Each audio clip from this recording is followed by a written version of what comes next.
আমাদের এই ভিডিওটা যারা তিনদুতে থাকতে চান, আনঅফিসিয়ালি তিনদুতে রাত্রি যাপন করতে চান, তাদের জন্য আমাদের এই ভিডিওটা তৈরি করলাম।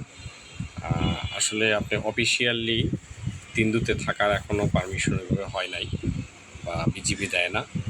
আপনি যদি কোনো আপনার পরিচিত গেস্ট থাকে বা পরিচিত কোনো লোক থাকে যারা হচ্ছে বান্দরবনের লোকাল বা উপজাতি, এরকম যদি কোনো পরিচিত কেউ থাকে তাদের মাধ্যমে আপনি থাকতে পারবেন, এছাড়া আপনি থাকতে পারবেন না। আমরা থানচি থেকে বোর্ড নিয়ে বিকাল 3টা 3:30টার মতো, এই সময় অলরেডি 2টার পরে আর বোর্ড ছাড়ে না, তো আমরা তো পার্সোনালি তাদের নিজস্ব বোর্ড দিয়ে আমরা যাচ্ছি, তাদের বাড়িতে যাব। এটা থানচি নদী, এটা সাঙ্গু নদী। দেখেন সাঙ্গু নদীর আসলে ভয়ঙ্কর রূপ। কেউ ফ্যামিলি নিয়ে আসলে এখানে খুব সাবধানে, কারণ হচ্ছে নদীর স্রোত প্রচুর এবং নৌকাগুলো একদম চিকন, আপনি মাঝখানে 4জন বসতে পারবেন। ইব্রাহিম ভাই খুব আনন্দ পাচ্ছে, কারণ এর আগে একবার সে তিনদু যাওয়ার জন্য অনেক এক্সাইটেড ছিল। আমরা বাইক নিয়ে সবাই গেছিলাম, সে যাইতে পারে নাই। এবার আমরা যাচ্ছি আমাদের এক পরিচিত লোকের মাধ্যম হয়ে, যার বাসায় যাচ্ছি সে হচ্ছে তিনদুর মেম্বার, রানিং মেম্বার এবং ওখানকার গ্রাম প্রধান। তাই আমরা 13 জন তার বাসায় থাকব। তার বাসায় থাকার পরে রাত্রি যাপন করব এবং আশেপাশের তিনদু আমাদের ইচ্ছা নাফাকুম পর্যন্ত যাব, না যেতে পারলেও আশেপাশে যা আছে ঘুরে দেখব। মানে আমরা দেখি সকালবেলা কোথায় কোথায় ঘোরা যায়। দেখেন নদীর স্রোতের অবস্থা, দেখেন প্রচণ্ড স্রোত, যেটা আসলে বাস্তবে না দেখলেই না। আমাদের নৌকাগুলো, ওই যে বাকি নৌকাগুলো যাচ্ছে, ওখানে আছে এক একটার ভিতরে 3জন, কোনোটায় 4জন। আমাদের নৌকায় আমরা 5জন আছি। আমরা এখন চলে যাব তাদের বাড়িতে। অলরেডি আমরা চলে আসছি। বাড়িতে আসার পরে দেখেন রাত্র হয়ে গেছে, সন্ধ্যার পরে মাগরিবের পরপর আমাদের জন্য ঘর থেকে মুরগি বের করছে, 3টা মুরগি। তাদের লিটন ভাই, এখানে আমাদের যা বাকি যারা গেস্ট আসছে সবাই আছে, সবাই বাড়িটা ঘুরে ঘুরে আসলে দেখছে সন্ধ্যার পরে। এইটা হচ্ছে মেম্বারের ছেলে, বড় ছেলে, খুবই আন্তরিক, আমাদেরকে রিসিভ করছে, নৌকায় নিয়ে আসছে। এখন মুরগি বের করে দিচ্ছে। বাউল ভাই সে দেখতেছে, এখানে সবাই দেখতেছে। উপরে আমাদের থাকার জায়গা, দেখেন উপরে আমরা সবাই থাকব, আর সবাই কাজে ব্যস্ত। মুরগি জবাই করা হচ্ছে, এগুলো আমরা এখন প্রসেসিং করে আমরা নিজেরাই রান্না করব। এটা তার নাতিপুতি, একটা মেয়ের ঘরের নাতি, একটা ছেলের ঘরের নাতি, দুইটাই আছে এখানে।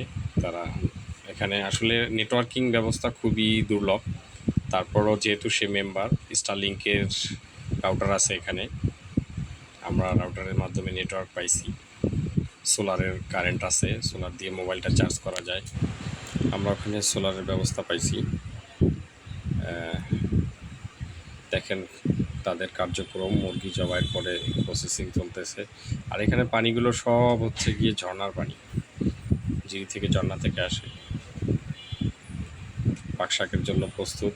জামাল ভাই অলরেডি চুলার পাশে বসে আছে, আমরা পাকশাক করতেছি। দেখেন লাকড়ির পাক, পাহাড়ি জুম ঘরে পাক রান্নাবান্না, রাত্রের খাবার দাবার, এটা একটা অন্যরকম অনুভূতি, আসলে না দেখলে বোঝা যাবে না। খুবই চমৎকার। দেখেন আমাদের প্রসেসিং চলতেছে, সবাই হেল্প করতেছে। অন্ধকার, আসলে কারেন্ট নাই এরকম, সোলারে ভাই রেস্ট করতেছে। আসলে সারাদিন খুব ক্লান্ত, সবাই টায়ার্ড, বিভিন্ন জার্নি করে সেই বগালেক থেকে আমরা চলে আসছি এখানে। কেউ রেস্ট করতেছে, কেউ রান্না করতেছে, আমরা দেখতেছি। জুমঘরের আসলে এরকম পরিবেশ রাত্রে আপনি না থাকলে পাবেন না। রাত্রে এখানে যখন আপনি থাকবেন তখনই আপনি জুমঘরের এই পরিবেশটা পাবেন, এবং খুবই সুন্দর মনোমুগ্ধকর একটা পরিবেশ, খুবই ভালো লাগবে। দেখেন আমাদের পাক শাক, এরপর আমরা খাওয়া দাওয়া করবো। খাওয়া দাওয়ার জন্য সবাই খুব ব্যাকুল হয়ে আছে, অস্থির হয়ে আছে। অন্ধকারে আসলে বোঝা যাচ্ছে না। আমাদের খাবার দাবার চলে আসছে। সবাই আমরা খাওয়ার জন্য খুব ব্যস্ত। সাদা ভাত, ডাল, মুরগির মাংস, আলু ভর্তা, আরও একটা ভাজি বা কিছু একটা ছিল আছে। আসলে ক্লান্তির পর সব খাবারই ভালো লাগে, তারপরও স্পেশাল নিজেদের হাতের রান্নাবান্না, নিজেদের আয়োজন, ঝুমঘরের খাবার ভালোই। পাহাড়ের পরিবেশে আমরা খাওয়া দাওয়া করতেছি। সকালবেলা দেখেন, সকালবেলা আমাদের নাস্তার জন্য হাবিব ভাই রেডি হয়ে গেছে, নুডলস তৈরি করছে, নুডলসের শট পড়ছে, তা আবার আমরা ভাত চড়াই দিছি। ভাত আসলে সে বাসার যারা ছিল তারাই চড়াইছে আমাদের জন্য। জামাল ভাই হেল্প করতেছে। জামাল ভাই আসলে খুবই একজন আমাদের দক্ষ টিম মেম্বার। আমরা কোথাও ট্যুরে গেলে পাক শাকের আয়োজন আসলে জামাল ভাইয়ের কাছেই থাকে।